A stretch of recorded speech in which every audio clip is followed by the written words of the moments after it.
There is nothing wrong with your internet. Do not attempt to adjust your settings. We are controlling the podcast. We control the squealing and the screams. We can make your heart flutter, your eyes blur from tears, or sharpen your mind to crystal clarity. For the next hour, sit back. We are in control of what you hear. We repeat, there is nothing wrong with your settings.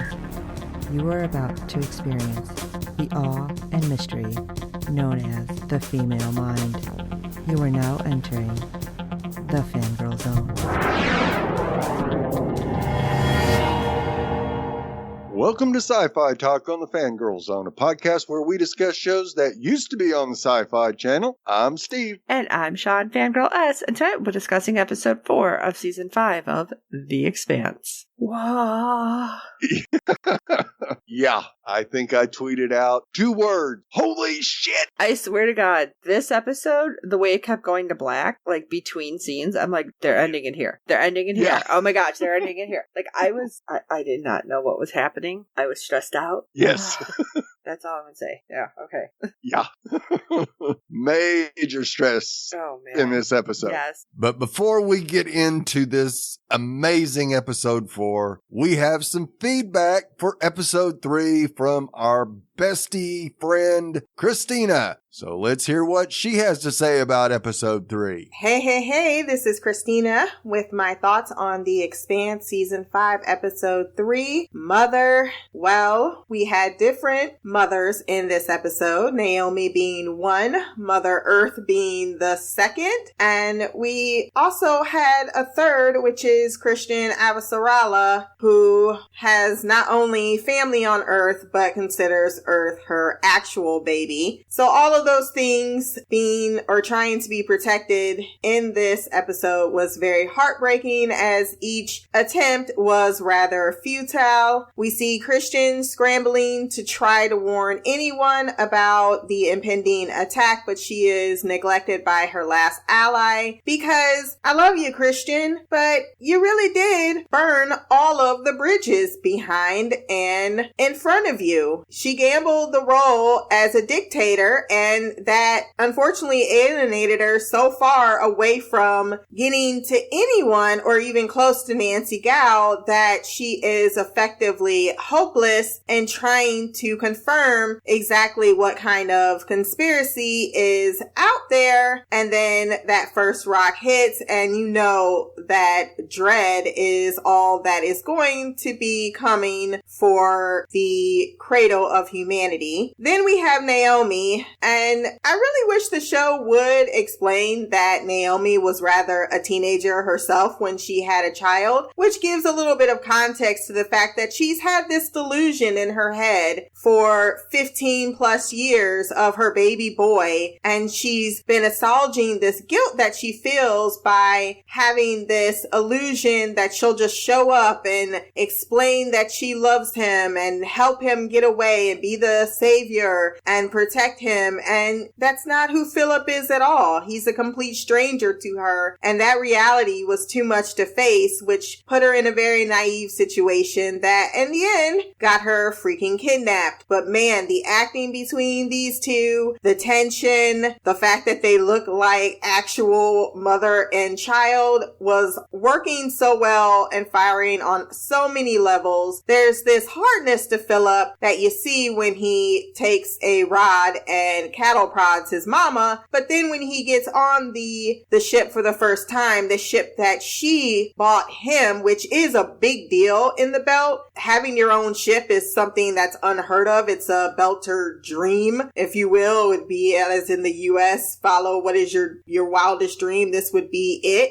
For most belters, it's the cementing of family, of crew, of identity, of also the ability to provide for oneself. So it's a huge momentous thing for her to buy him this ship. And for half a second, you see him appreciate that, or at least have a vulnerability about the fact that she did this thing for him. And then it's immediately tossed aside when Sen and Corral come into the room, and he tells her that, or tells them that she's coming with. And this was clearly not part of the plan. The ship was not part of the plan. What was part of the plan? We don't know, because they kind of changed this a lot from the books. I really love the bar scene though. Seeing Naomi as a belter in a belter location, you get a look at the desperate way in which the belters are suffering right now, because they are clamoring for work. They are losing their jobs. The few jobs they have, they're becoming redundant even to the governments that they are oppressed by because of these new worlds. What does that mean? What does that build? That hatred, that anger, that resentment. It all fits so well into the narrative that Marco Naros has been spinning, and I think it's going to lead into a lot of the political factors that come on later on in the season. Oh my goodness, I've already rambled by 5 minutes. I'm so sorry, I didn't mean to make it so long, but I hope you are doing well this new year and can't wait for you to see the next episode. Yeah, Christina, there were some mothers on this episode. And some that we'll just say are mothers, but leave it at that. I did not think of it though. Think of like Avasalara thinking as Earth as her child. That was a very interesting idea that you threw out there, Christina. Yeah, it really was. And yeah, I kind of thought that Naomi was fairly young when she had Philip, but to hear it from you that she was actually a teenager, that does make a huge difference in how we see her as far as being a mother and what her ideals might be towards Philip. And I totally understand how she could think that just by showing up and being there, Philip would have a completely different attitude towards her. And having raised kids through teenager and older, that's not the case. I thought that they did explain it, but maybe she just kind of explained it to Holden. Right. Yeah. She didn't give an age.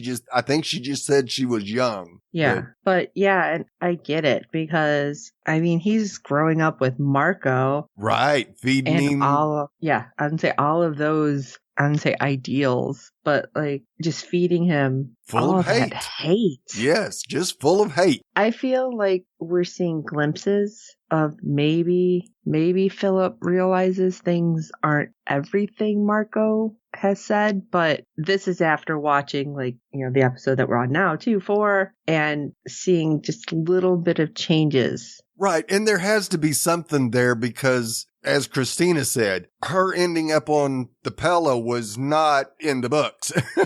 Mm-hmm. Or at least not, it wasn't Philip that brought her. So there had to be something there. If Philip wanted her dead, he could have killed her himself. Yeah, so maybe he sees a little bit. I guess We'll find out more. Yes, we'll find out more. Yeah, I think there's got to be something there that's got him little tied by the heartstring. I'm just not sure how strong it is or if it will last. Very Beauty and the Beast. There might be something there that wasn't there before. Exactly. And yes, it is amazing how much they do resemble each other. I thought that was me projecting. No, yeah, no. Because I'm like, I wonder if they are related somewhere. Yeah, maybe. Well, I mean, they're British, right? It seems like all the British actors are related. At least that's how it works out for Doctor Who. Let's not go that far, John. Like, are you sure that he's not like the fourth cousin of like the third Doctor? And I mean, I swear. I mean, that's the joke that there's only 13 doctors. Right, yes. And it's like, you see all of these Doctor Who actors in all of these other British shows. So now I'm starting to think we're going to see these two pop up in Doctor Who because, yeah, it's not that way. Philip could be the new Doctor. You never know. There we go. Or Naomi, for that matter. That'd be awesome. Yeah. And it is interesting that you mentioned the lack of jobs for the Belters now that the ring gates are open and that so many people are flocking to them. I definitely can see that point of view to where that may make Marco more desperate. Well, not really desperate, but I think it'll make the Belters more amenable to what Marco is selling. Now, I didn't know, and I didn't write this down. Did she say it was in the book or the show that they stopped making the bone drugs? She said it was in the book. Okay, because they haven't mentioned that, and that makes me wonder if that's going to pop up. Yeah, you would think it definitely going to, because that's the only way a huge majority of the Belters are going to be able to survive on planet is with that drug. And not even all of them will be able to do that. We saw what happened with Naomi when she was given the drug. It didn't help her. Mm-hmm. So yeah, this is going to be interesting to see how Marcos handles that part of it. And I do want to say, because Christina had mentioned this too, about them kind of being mad that Belters won't be Belters if they're on these planets. Isn't Right. that what you always wanted? Oh, absolutely it is. But yes, I can see that causing problems with the ones that can't settle down on a planet. But you think they'd be happy for their children. Yeah. It seems like there's too many that don't want better. Right. They want more, but not better. Right. Yeah. They want their lives to have some meaning, but they like what they do. Where, Yeah. the ones that are getting out and starting a brand new life on a planet, well, there can be some conflict there. But Christina, as always, it is absolutely amazing to hear from you. And at the end of the episode, we'll get to hear from you again. Thanks, Christina. All right, let's get into episode 4, Guagamela. I don't even know if that's how you say it, but sure. I don't either. That didn't quite sound right. Guagamela? I don't know. It's a weird one. So somebody Guagamela. listening could let us know how we actually are supposed to say it. Christina, help. Okay, Marcos's grand plan shocks Earth, Mars, and the Belt. You think? Yeah. Well, we open with the Razorback as we see it speeding between the Belt and Mars. And they're trailing Lieutenant Babbage and her supposed supply run. Now, of course, Bobby is skeptical and truly believes Babbage is embroiled in some black market stuff, handing off vital Martian stealth tech to Marco and Aros. And she gets to tell Alex a little story about her pet rat and how she had to move on from the emotional baggage, which leads Alex to realize that they are building a coffin for Mars. What a little story that was. Well, that's just sad, saying it that way. Yeah, it really is, but I think I think Bobby's got it nailed. I think that's exactly what they're witnessing right now is the death of Mars. You get all these people trying to get off of Mars and go through the ring gates. Mm-hmm. And then the way the Admiral was saying, like, oh, all we have to do is get into the ring gates and, like, defend it against everything. It's like, what? Yeah. This doesn't sound like a good thing. No. And suddenly they receive an emergency alert from the UN informing them that there may be delays in travel due to an asteroid crash landing into Earth. Holy crap. Yeah. And I know Alex doesn't know where everybody is. And Right. Bobby at least knows Avasarala is on the moon. So that's good. But still, it's like, what is happening? Yeah, it gets insane real quick. Meanwhile, Amos, of course, is still on Earth, and he's at the UN penitentiary in the Chesapeake Conservancy Zone paying a certain someone a visit. Yeah, I did not know who he was visiting. Yeah, I'm scratching my head going, what the hell? Who Yeah. could he be going to see? And he's just like totally cool with everything that's happening. It's like, oh, okay. Yeah, look at Yeah. meteors. That sucks. Dude, you're on the planet that they're hitting. Maybe you should be a little concerned. Right. Same. And Amos is escorted to the bottom level wherein they house inmates with body mods. Amos notes that there are more bodyguards than inmates. And the lady tells him, yeah, those body mods can get pretty rowdy. And they finally reach the cell that opens up and reveals Clarissa Peach's Mao. Yeah, I was You go, like, oh, there. Of course, we forgot all about Peaches. I did. I completely Yeah. forgot about her. And apparently she's on blockers that completely inhibit her modifications. I do not even remember all her mods. It's been like, No, I don't I either. feel like it's been 50 years since we've seen Yeah. her. Yeah, I think it was, season 3? Was it? Was the last time we saw her? Yeah, end of 2? Like, I seriously don't remember. Yeah, one of those two. And they also appear to drain her energy, and she recounts her day-to-day, which definitely puts a damper on things, because she doesn't have a life. No. And Amos clearly wants to help her, since he understands that the world can knock you on your ass from time to time. Well, she didn't even believe he was there. It makes me wonder what the heck they're doing to her, too, with those drugs. Right. I'm sure they're some heavy duty to keep those mods at bay. Yeah. However, Clarissa asserts that nobody can help her, and out of nowhere, the penitentiary goes into lockdown as an asteroid hits. Yeah, and they're down. Damn near they're way underground. Yeah, I was going to say, I can't remember how many ceiling floors. cracks, and you go, holy crap. And I'm like, is he going to be able to get out? That's what I was wondering. Or right? Is it like all flooded now above them? What's happening? And if it's lockdown, dude, maybe no.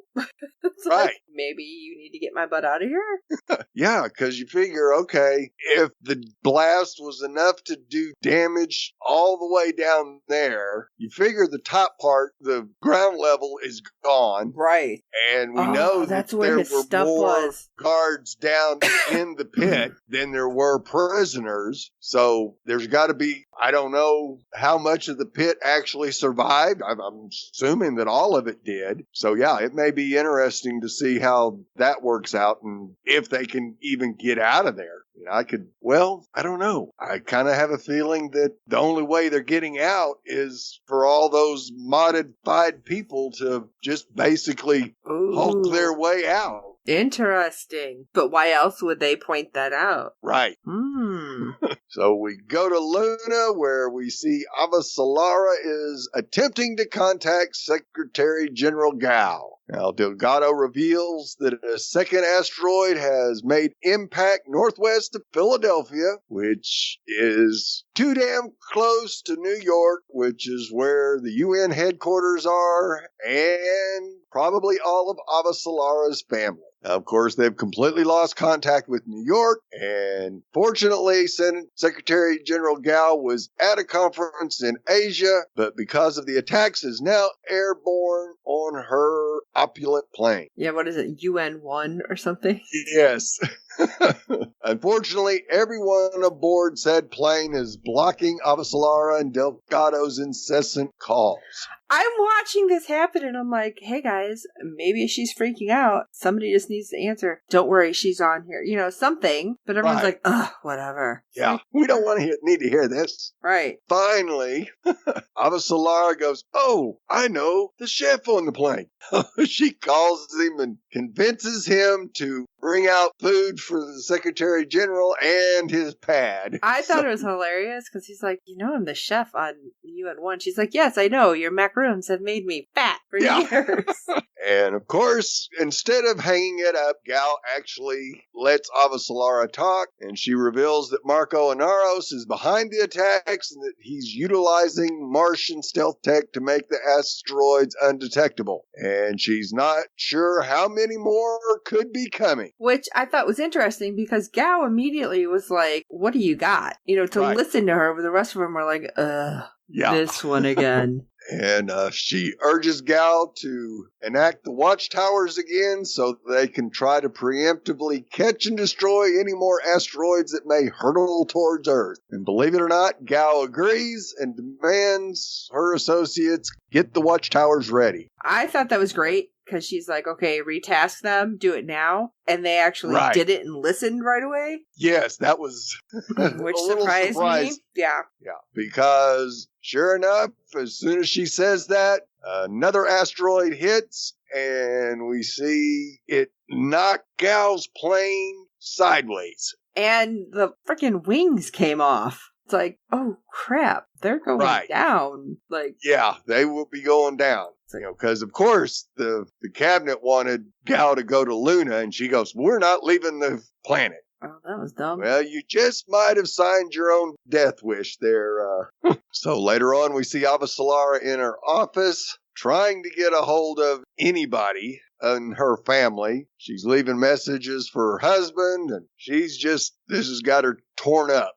And we see Delgado dropping in and apologizing for not acting on the situation when she did. And he informs her that it's unclear whose Gal's successor will be because nobody knows who's still alive. Right. Most of the cabinet was on the plane and the others were scattered across the world. So they just don't have a clue. And then he ushers her into a bar where misery loves company. I thought he was going to have her, like, talk to everybody. Right. Like, that's what you kind of... We've got this going. The watchtowers are going to do that. You know, like, tell them something. Right. But no, they were just like, all right, let's all chill here. Yeah. I thought it was kind of weird. Yeah. And they observe along with the other bar patrons as the watchtowers catch and decimate an asteroid before it strikes Earth. So at least they stopped one. I think let's see, what's the count?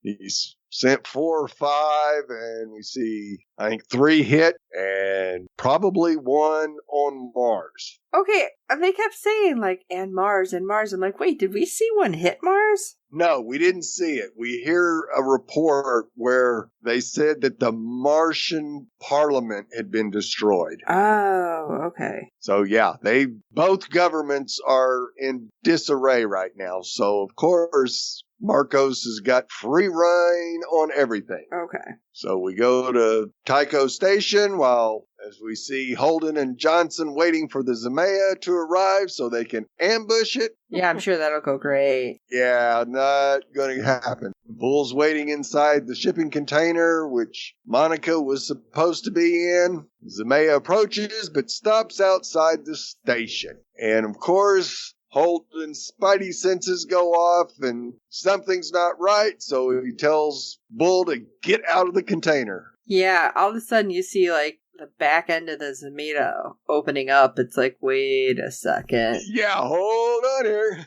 Something's not right.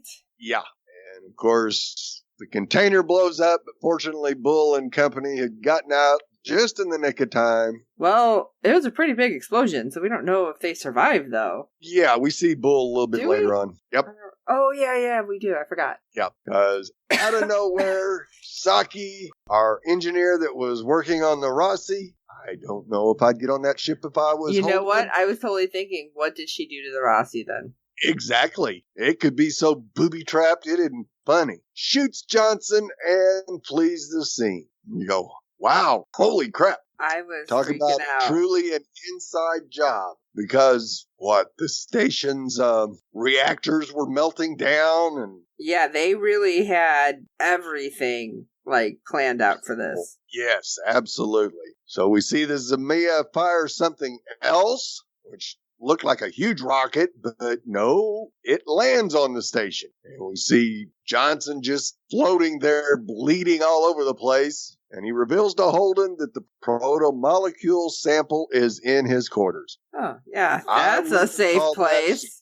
Yeah, that should have been off station, hidden away where nobody could find it. Not someplace where you're going to be sleeping close to it. Exactly. And we find out that Saki isn't alone as 2 other Belters join her in betraying Johnson. And, of course, they've got Monica stuck in Johnson's quarters. Great. Yeah, I'm thinking, Monica can't win for losing at this point. No. Wrong place, wrong time, 3 times in a row, and it's strike 3, you're out. So we see this massive red spider-like machine sauntering out of that missile, clearly on the hunt for the proto-molecule. Yeah, that weird little transformer. It's like, yes. What is this thing? Yeah, and we see Monica actually get up and fight with Saki, which was surprising to see, while Holden tries to stop the spider machine. The weapon fire does absolutely nothing to it, and he actually tries to get a piece of wood stuck in its gears, but even that won't stop it. Right. It's like, doesn't it have, like, I don't know, a hose to pull to make it stop? I mean, yes. It seems like those kind of machines always have stuff like that. Right. However, the machine finds the proto-molecule sample, grabs it, and gets the hello out of there. Of course, opening a huge gap in the hull, which doesn't look good for Holden, but fortunately for him, Monica gets Holden pulled inside before the massive doors slam shut. And Saki's just like, ha ha. Yeah, we win, you lose. What? Who is we? Everybody's going to lose with this. You don't seem to understand that. Right. And Holden says, I don't care. You're going to help us track down who has that protomolecule sample. And then we see him going into the med bay where Johnson has just passed. I'm surprised they killed him off. Yeah, I am too. But the way this season's going, I don't think it's going to be the first or the last.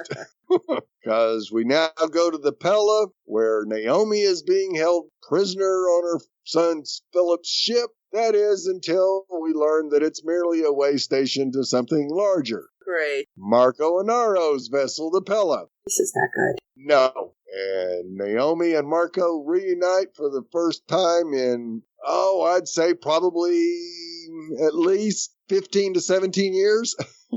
And it's not any fun for Naomi. Of course, Marco believes Naomi has been self-centered while he's father of the year material. Right.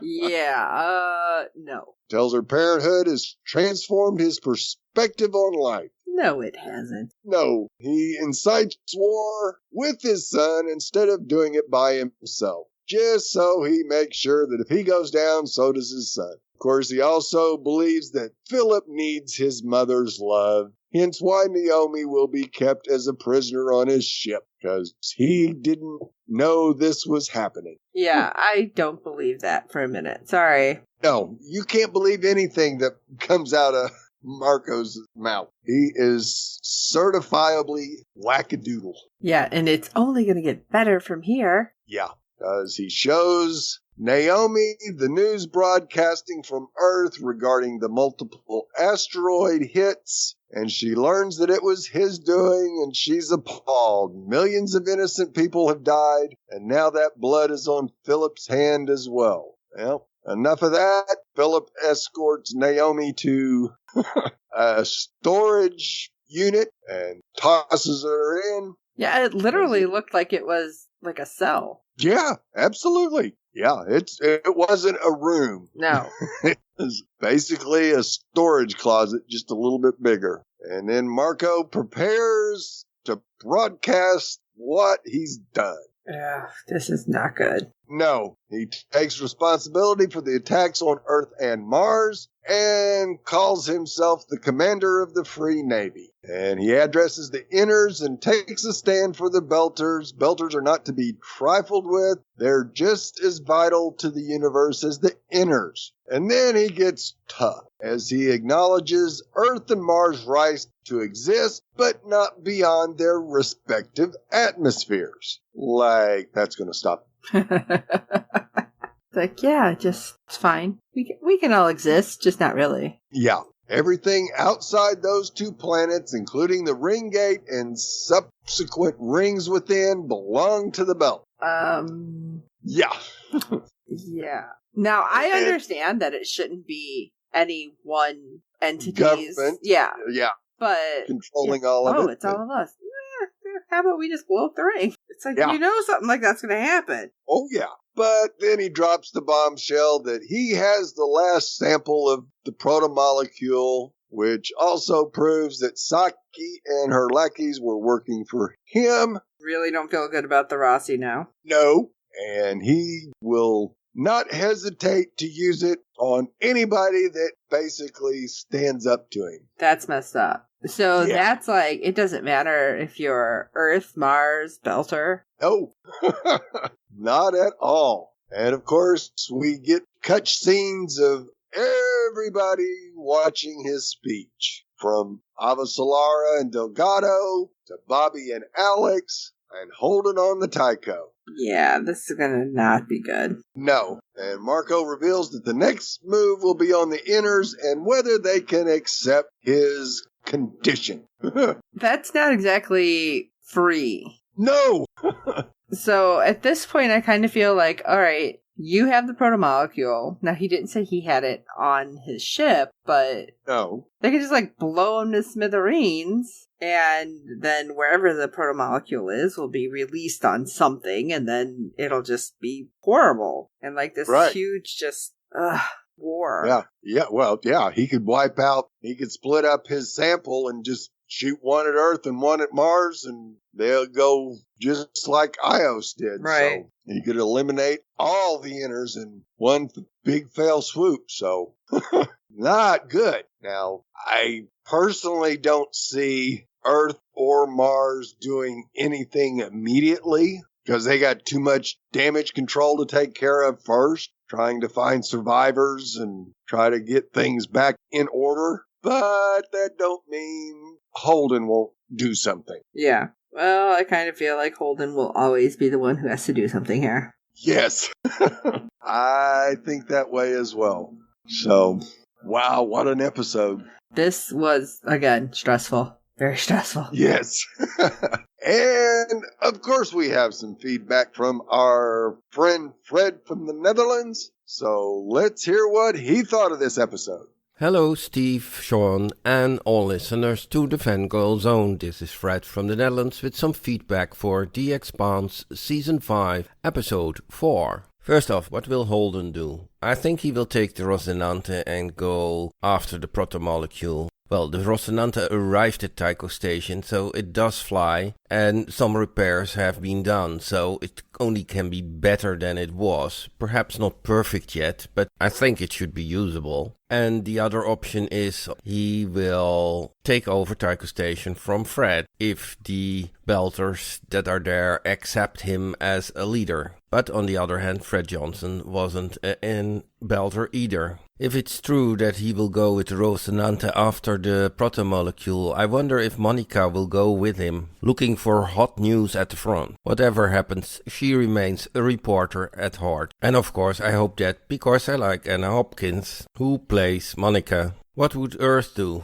I wouldn't be surprised if they shift their government to Luna, to the moon, and that Avazarala will play an important role again. We're not completely sure, by the way, that the government of Gao is gone. We didn't see them die, we didn't see a crashed plane, etc. Or I missed something. I don't know if Earth is going to retaliate towards the Belters and start a big-scale war. I think Earth has to lick its wounds after 2 or 3 big asteroid disasters. Perhaps Mars and Earth will work together, and Earth will lick its wounds, and Mars will retaliate towards the Belters, because they should be extra angry, because the Belters used Mars technology to attack Earth. Fortunately, it was discovered in time, through Avazarala's work, that they know it wasn't Mars. Perhaps this was not the smartest move of Marco Inaros, using Mars technology to attack Earth. It could have caused a war between Mars and Earth, but now, because it's discovered he was it, Mars and Earth could cooperate and he gets a double enemy. Some people were complaining that there was not enough Amos in this episode, but I think we had quite a bit of Amos in episode 2. I'm not so much a fan of Amos. It's not like that I don't like Amos, but it's just a figure like all the others, and it's not my most favorite. With the enormous violent behavior he can exhibit, I think it was enough of him in this episode, and very curious what he will do together with Clarissa. Hadn't seen it coming, by the way, to see her back. And perhaps even she's going to play a role now, because she can escape now from this prison. Okay, many other topics to discuss, but time's up. Greetings, all the best, Fred from the Netherlands. Yeah, Fred, I definitely think we can count on Holden going after the protomolecule. Well, I don't know. I guess he could leave Bull in charge of Tycho Station if they are convinced that they only had 3 moles in their midst. I don't know. I don't know how, because with Marcos's speech, Holden may have to get off of Tycho anyway. Yeah, this is going to be interesting what's going to happen on Tycho. Yes. But maybe the people on Tycho, because Tycho has been kind of like a free station aren't going to look at him quite the same because it's do what I want or else kind of thing. Right, yes. But still, it's like, shit, Fred's gone. What's going to happen? And right. Yes, what you said about the Rossi, I don't know. That's why we were saying, like, I don't know if we should trust it. Nope. I'm a little worried about him just jumping in the Rossi by himself and going on chasing it. So I don't know. Maybe we'll see Drummer show up at Tycho before Holden can get out of there and at least team up with them. Maybe not. I don't, Drummer kind of did one of those, I'm done with Marco. So I don't know what the answer is. It's nuts. Yeah, this, I don't know. I don't trust a lot of stuff right now, and this episode has made it worse. Yes. And will Monica end up with Holden? Of course. Maybe traveling to try to figure out what's going on. Like, I don't think they'll end up together. No. Not that type together. But yes, I do believe Monica will end up going with Holden. Maybe not with Holden's permission, but she'll find a way to stow away on the Rossi if he does leave Tycho, I'm sure. And yeah, I think the UN has got to move up to Luna with whatever's left of it. And like you said, I don't think that they are actually going to retaliate immediately because they've got too much damage control to take care of. I do like your theory about maybe Mars going after the Belters and Marco. I just feel like, is Mars going to go after Earth? Are they going to pair up? Are they going to go after the Belters? Are they going to go after just Marco? It's like, oh my gosh, there's way too many possibilities. Right. Or are they going to try to get to the ring gate before Marco and his people can get established so they can't get through? Yes, exactly. I mean, because they were tearing down a lot of the Martian battle cruisers, so they might not have enough military to go after Marco. Didn't think about that. Right. And yeah, I'm sure there were a lot of comments online about not enough Amos, but I agree with you, Fred. There was definitely plenty in first couple episodes, and now he's in jeopardy as well. I mean, everybody's in jeopardy right now. I personally like Amos because his story has been changing so much, but right. Yeah, the way they left it, it's like, oh gosh, now what? So right. That'll get me wanting more. Let me just put it that way. Oh yeah, absolutely. But as always, Fred, we really appreciate your feedback and looking forward to hearing from you again. Thanks, Fred.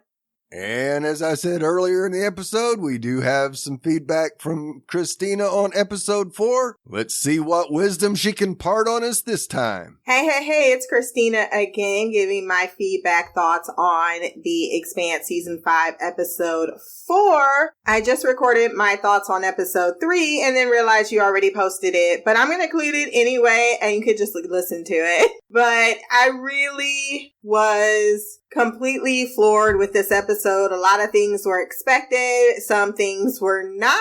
Fred dying? No! He definitely dies in the books, but this is not the time in which he does die. So I thought this was a good twist for book readers. Makes a lot of sense. Didn't necessarily hurt anything too much, but it definitely changed the trajectory on how the belt is going to be responding, going to be shifting some roles around. So that'll be interesting to see who ends up in which corner. You also have the rocks hitting Earth, the big BAM event, our red wedding of the series. I will say I much prefer the way they did it in the books. I understand the way in which they did it in the show, and I'm fine with that. This is a great companion piece, but man, this is one of those books in which the characters' insights are the context, the meat on the bones of this very, very huge stake of a storyline. But those rocks hitting was something out of left field, and not even Christian Avasarala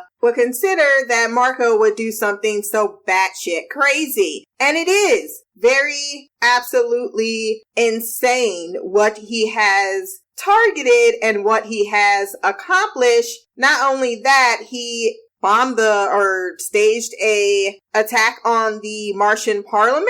So that tells us that there must be a very small group of Martian de factos that have been selling him these weapons. And then you get the attack also on Tycho Station by killing Fred Johnson. And what's going to happen to Dawes? I don't think that he's going to show up in this season. Like, I'd be really surprised if he had like cause you can record a scene and just have it play on a little telecom, whatever. But I have a feeling they may save him for an off-screen death. That's just my prediction. Marco did warn in season 4 that he had people on different stations and to be wary of that. He said even your precious Medina station. And we see that he was not lying whatsoever. And as I said in my previous feedback, he could not have written a better narrative. You have these ring gates. You have the landslide of Belters being unemployed and going even more hungrier than they already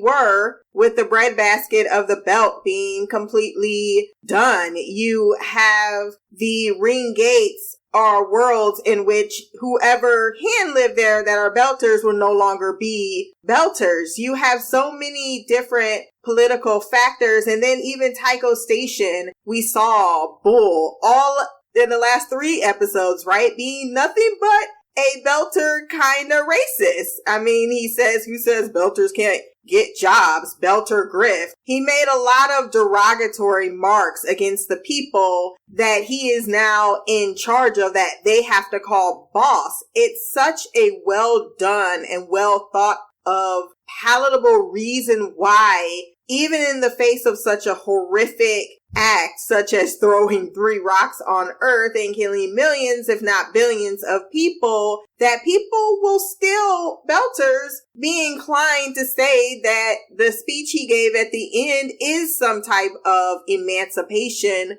from the centuries worth of slavery in some aspects of their life. Now, some part that they don't bring up, which is a little tidbit from the books, is the fact that they stopped making the bone drugs for the Belters to actually take the medications to live on the world. It's just another way to physicology, or is it psychology? Probably both, affect their ability to get any type of wealth from these new worlds for theirself. So a lot going into that. Crap, I talked again till 5 minutes, but I cannot wait for you to see the next episodes. Really great stuff. That scene with Marco and Philip, that, oh my God, I could just talk for 12 hours just about that alone, because, woo, that is the Inaros whole family drama is definitely one for the history books. Man, just pick it up. Just pick up Nemesis Games, put it on audio. I know it's like 3 hours, but you will not regret it. Okay, I'm done. Nam Singh. Yeah, I am surprised that Fred didn't die any sooner in the books as well. And I do think that this is going to cause some issues with who's controlling what. I mean, I'm still in shock. Yeah. And I know you do say that Marco warned everybody that he had people everywhere. And yeah, we saw it on Tycho. And who's going to take over that station? Is it going to be the Belter racist Bull? I'm thinking not. I am just trying to wrap my head around who it could be. And I think we even said this, is the only person that I could see Belters rallying around is Holden. Because we saw that, when they were there before, and they all seemed to be cheering him on. So it was like, at least the Belters have some respect for him. Well, some of them. Yeah, some of them, probably not all of them. I can think of one for sure. Right. This is just, it's weird because it's like, that's like a power vacuum. Yes, a very big one. And so it has to be a big, I can't say just a big personality. Like if Naomi were back, I think a lot of them would follow her. Right. Yeah, I think that's really the only hope, is to somehow, some way get Drummer and Naomi together. And if they can get together, I think they could actually convince enough Belters to be on their side to where it would get pretty interesting. Mm-hmm. So unfortunately, we're going to have to put a pin in that and see what happens. Wait and see. Yeah, I love these teases from Christina, that's for sure. And yeah, I guess we definitely can call this episode the Red Wedding of The Expanse, because more people died than we expected, but none of the important ones, or at least the ones that we care about the most. None of our central team. Yes. Let's put it that way, because I'm shocked Fred made it this far. Yes. From when we first seen him. Right. Absolutely. So, well, once again, Christina, thank you for your fantastic feedback and can't wait to hear your thoughts on episode 5. Thanks, Christina. Well, you know what everybody else said. We want to know what you think. Why don't you shoot us an email, and you can either do audio like our previous feedbacks, or you can just shoot us an email, because we'd love to share it with everybody, to contact us at fangirlzone.com. And while you're at it, if you can rate and review us on iTunes and every other platform you find us on, because ratings and reviews help other fans of the show find us. Tell your friends about this show. It is so good. Yeah. And of course, we hope you're enjoying our podcast. So for this episode of Sci-Fi Talk, I am Sean Fangirl S. And I'm Steve. When you come out the other side of this, you're going to want to be doing something that matters. And until next time.